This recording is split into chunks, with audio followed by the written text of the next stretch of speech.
एका वकिलाच्या लेखणीनं त्याच्या कायद्याच्या आखणीनं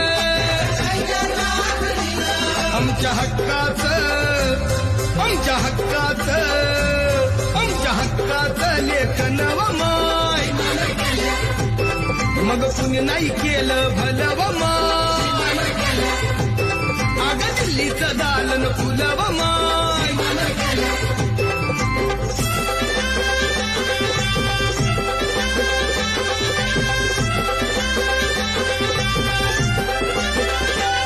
तुमच्या पोरानं शाळेत शिकावं आशाला जारीला मुकावं असं सभेमधी भाषण व माय मग तुम्ही नाही केलं